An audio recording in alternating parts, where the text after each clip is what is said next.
Nurses of Reddit, what is the most shocking deathbed confession you've ever heard? This happened a couple of years ago.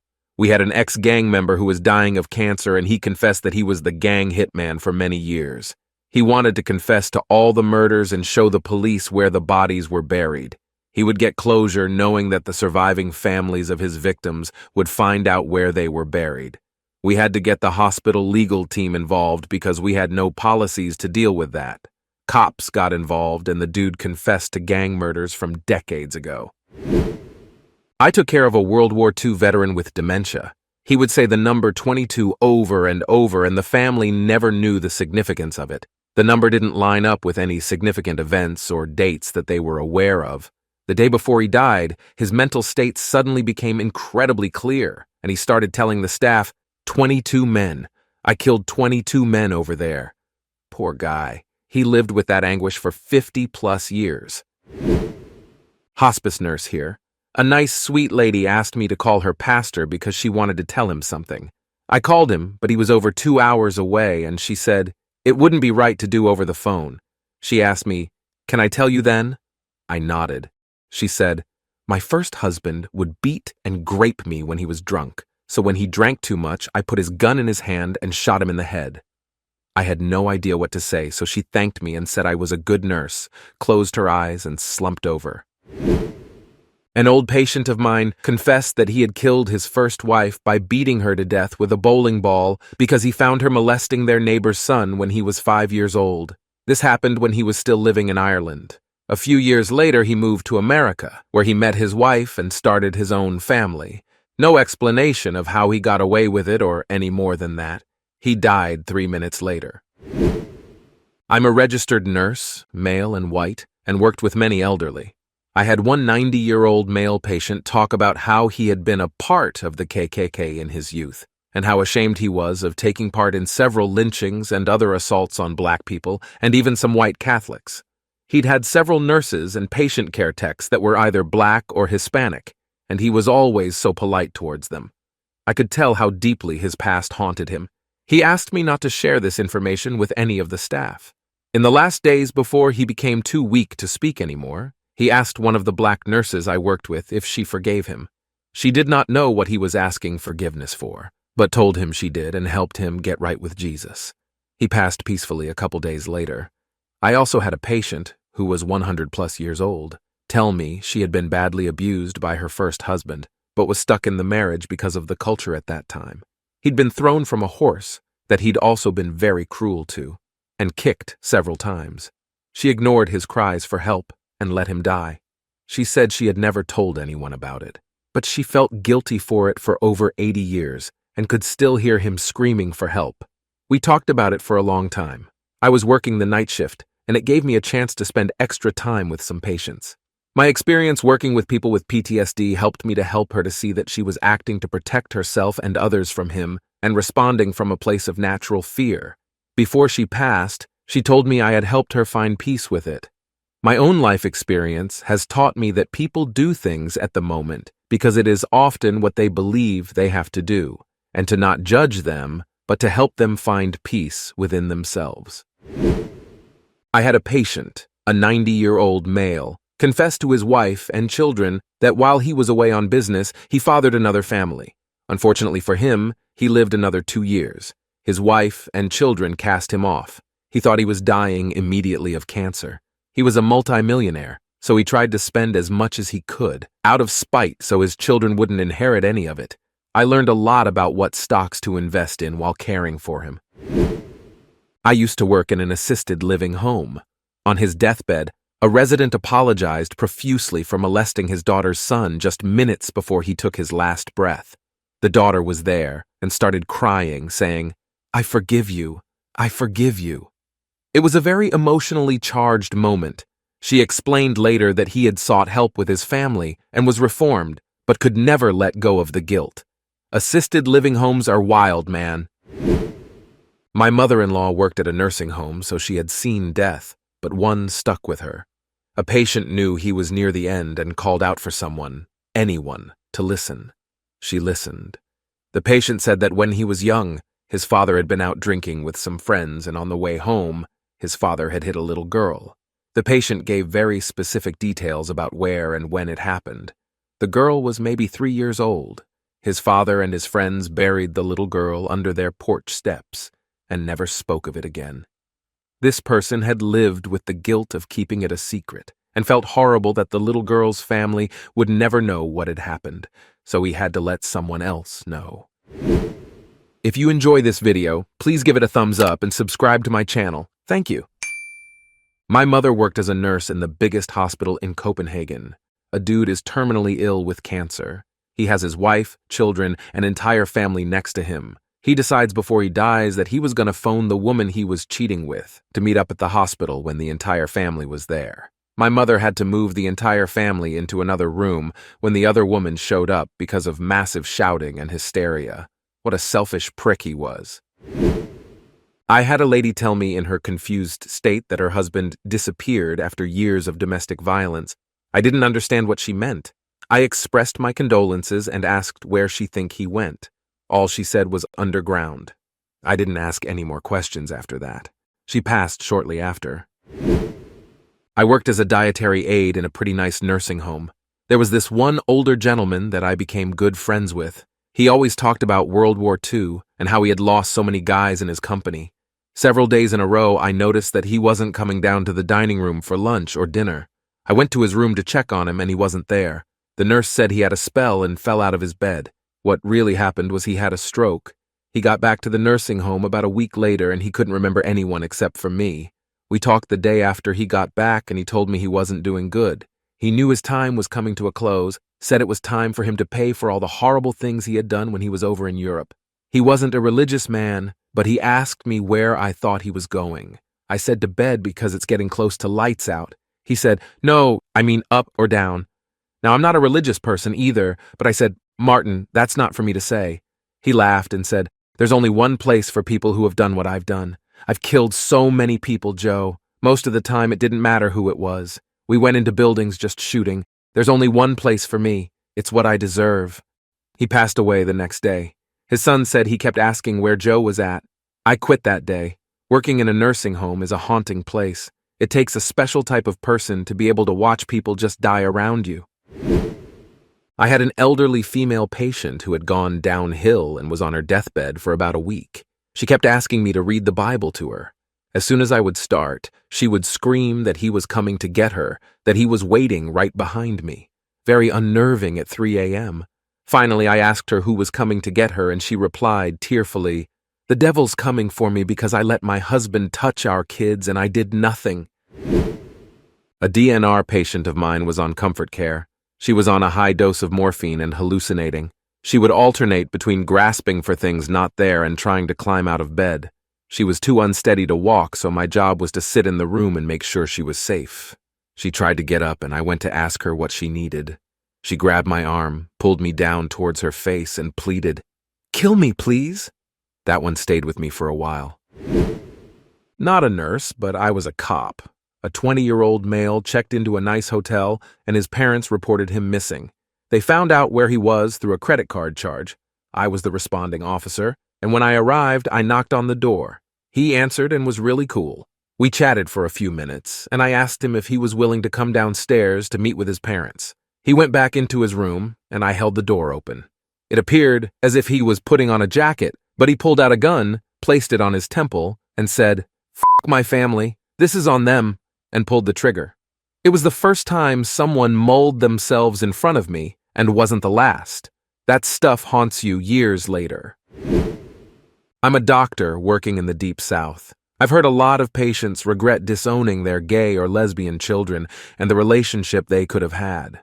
Unfortunately, rigid religious and political dogma tears apart more families than most people realize. Life is short.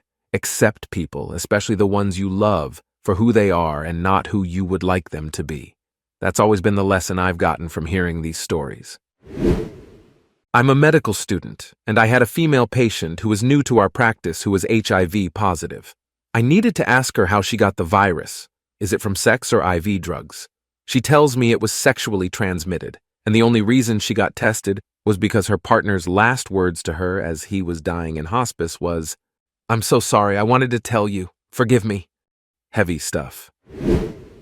I heard my patient talking to herself, so I went in and checked on her. She said she was talking to her deceased husband and said, "You don't see him? He's sitting in the chair."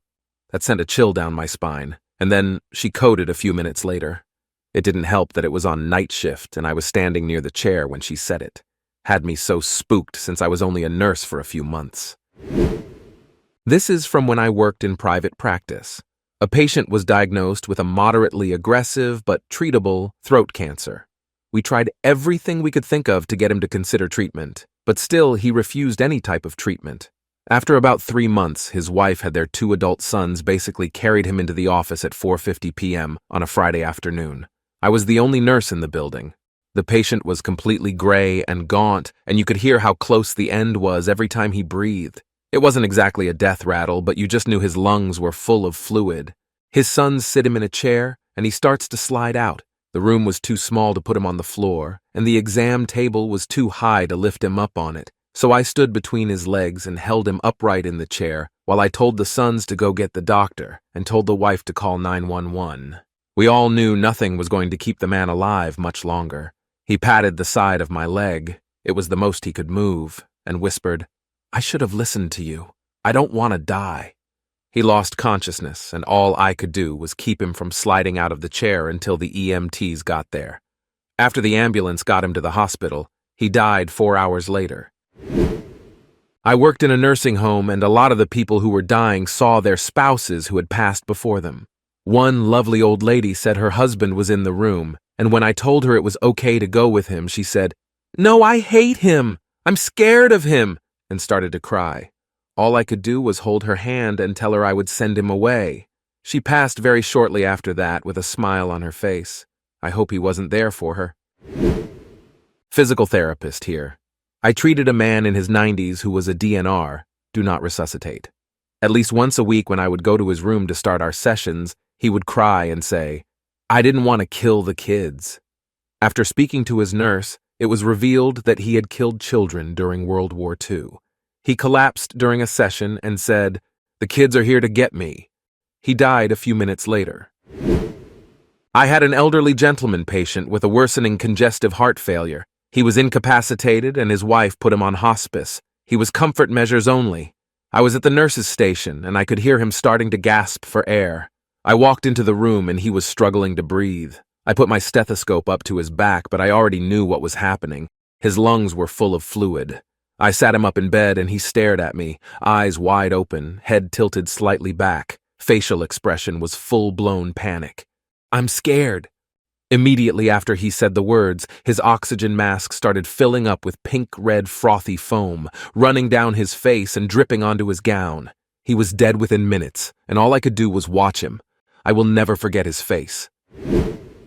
Many moons ago, when I was a nursing student, a man in his 40s was lying on his deathbed from terminal cancer, his sobbing wife lying in bed next to him. He looked at his wife, using the last bit of energy he had to gently wipe away her tears and stroke her cheek. He took off his oxygen mask and said, "Don't worry, love, don't be afraid, it's just death," and passed shortly after. I had this patient who had a stroke. He recovered fine, but got pneumonia about 4 weeks into his recovery. The last words he said to me was at 3 in the morning. "You took his girl and you will burn in hell for it." I actually took a girlfriend from a friend of mine. Somehow he knew. I started my nursing career in a palliative unit. In my first 3 months as a nurse, I pronounced 7 deaths. This one patient had advanced dementia and often believed he was at work while he was awake in the hospital. He would often give us, the nurses and care aides, tasks and jobs to do, as he believed himself to be our superior. One day, near the end of December, he asks me, "When is New Year's? What day is it this year?" I tell him New Year's will be the upcoming Tuesday. He nods and tells me that he thinks he's going to have to quit after the new year. This job is getting too difficult for him, and he can't keep up. It's time to retire. I tell him we appreciate all the hard work he's done, and will miss him terribly when he's gone, that he was a great employee, and we all loved working with him. That Tuesday, January 1st, he passed away peacefully in his sleep at 2 a.m. I will never forget that conversation. Maybe not quite the confession you were thinking, but it still breaks my heart to this day. I had a patient one night. He was perfectly fine. He came back the next night and had a massive stroke mid-morning. His family had decided against surgery due to his age and other factors. His wife was telling me they had a good life together, about 50 years of being married. She kept vigil at the bedside all night, holding her husband's hand. All the kids and grandkids were there too. I told them that although the patient was unconscious, he could still hear. I encouraged the family to keep talking to the patient and to tell him everything they want to say before it's too late. Around 4 a.m., I could tell the patient was close to the end. The breathing pattern changes, and the wife asked me if it was time. I gave her an honest answer and she became hysterical, clutching the patient's hand. She kept crying that she wasn't ready to say goodbye, that she had so many other plans for them, and she wanted him to continue living. She wished she hadn't withdrawn treatment so they could have more time together. The patient passed away 15 minutes later. It's been years, but that still stands out to me as one of the most heartbreaking deathbed moments I've seen. I worked as a nurse aide in a nursing home. This gentleman was assigned to me the entire time I had worked there.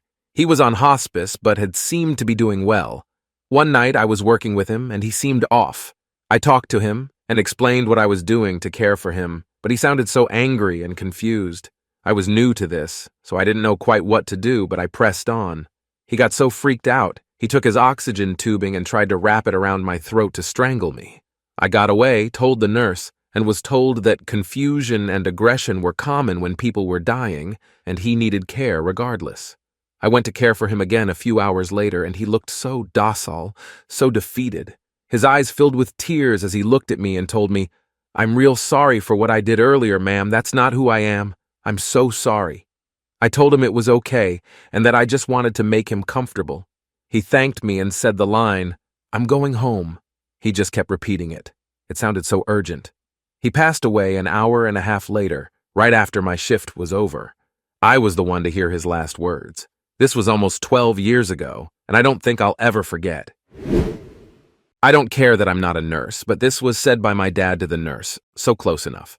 My dad had MS. He'd had it since he was 18. Diagnosed at 20, married my mom at 24, had me at 29, and died 15 days short of 45. 6 months before that, he was put on hospice. He and Mom were discussing funeral arrangements, and my mom jokingly said, "You know, Tim, the best thing you could do would be to die on a Wednesday. That way we can have the body prepared on Thursday, the viewing on Friday, and the memorial on Saturday so more people could come." The morning we got the call that it was time, my mom, 2 sisters, and I were about 5 minutes too late. After we said our goodbyes, the nurse pulled my mom aside and asked if that day had any significance. It's not even 6 a.m. yet, so Mom doesn't even know what day it is, much less if it's important. The nurse tells her it's May 21st. Nothing comes to mind. The nurse told her that the previous day, Dad kept asking what day it was, and they'd tell him it was the 20th. He'd look irritated, but accept it. That morning he asked what day it was, and they said, "It's Wednesday, May 21st. He smiled, squeezed his favorite nurse's hand, and was gone almost immediately. It was Memorial Day weekend, and we did just as he and Mom had planned. Despite many friends being out of town for the holiday, we had over 250 people show up at the memorial service, overflowing the tiny church more than it had ever been filled. To his dying day, Dad was still trying to make things easier for our family. I miss him. Thank you for watching, and please subscribe to my channel for more Reddit stories. This is Reddit Story Hour. See you in the next video.